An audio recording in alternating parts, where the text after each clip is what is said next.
So today we're going to look at why we volley, and to me it's my favourite shot in the game, possibly the most important shot in the game, because number one, you take time away from your opponent.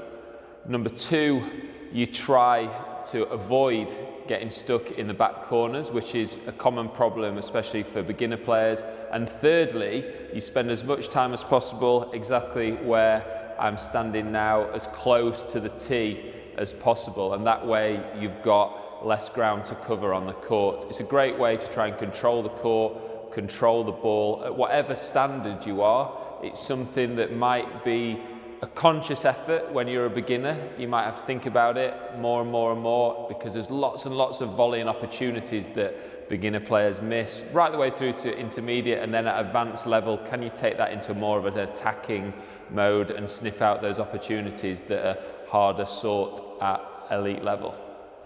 So working at beginner level, let's look at the forehand volley first. And it's a little bit of a conundrum, because there's things that I might coach an advanced player slightly differently than I would coach a beginner player. And I think the beginner player, it's very important to think about hitting on the correct foot. So on the forehand side, that would be to step forward with the left foot, because what that does, it keeps my shoulders in line with the sidewall. When you hit the ball, you'll always get a slight rotation naturally, because you want the ball to follow the direction of the front wall. But what you don't want, and what's very common at beginner level, is to get that over rotation and you open out too much. I think if you step on your right foot more open, that is, you can see how more likely I am to rotate now. So that's the first thing. I think I would step with the left leg, the correct leg for a volley at beginner level. I'm looking to try and get the racket head above the ball as much as I can. Now that's very difficult if the ball is really high, but a little test might be, for me, if you're going to volley, and if it's an easy feed at beginner level, it might be a softer shot. You're going to struggle to get much power if the racket is sort of below shoulder height. So you want to try and pick your racket up, so maybe it's just above head height, and that way, combined with the step on your correct foot, you can build a bit of momentum into the shot. I'm looking to try to step and hit as one rather than 1, 2, because again, that encourages that over rotation to the front. I'm trying to step as one and keep my shoulders as parallel as I can, which helps the follow through stay in the direction of the shot. And if I'm going to demo it, it should look something a little bit like this. Work back to the tee.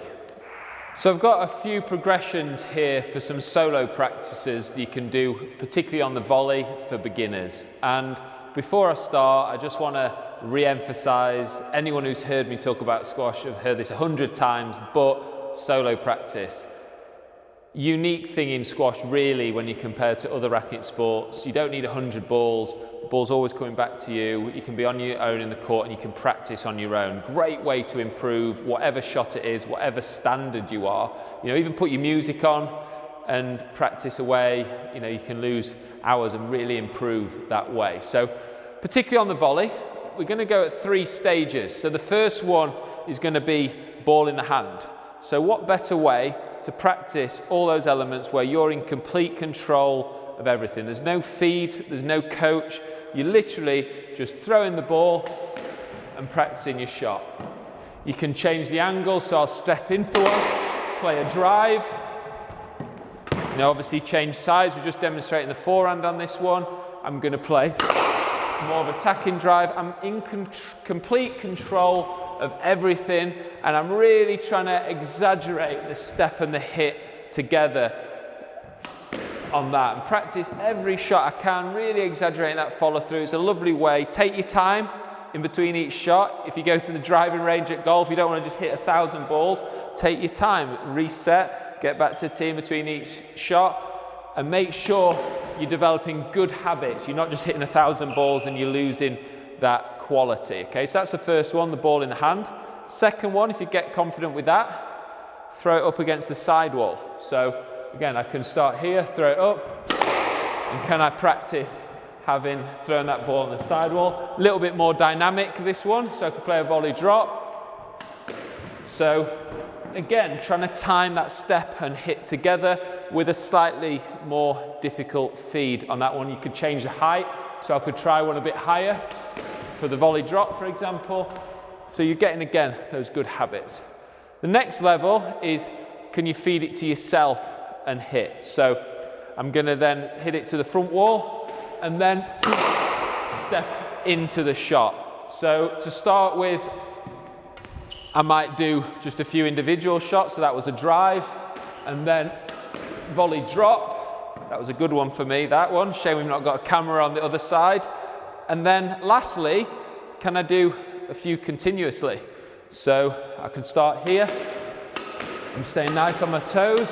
Can I get a few? Jonah Barrington taught me this one where if you get ambitious, you can work to the front wall, touch your racket on the wall, and then work back. Practice a few around the short line, because that's where you usually volley. If you're getting confident, all the way to the back. Can I touch it?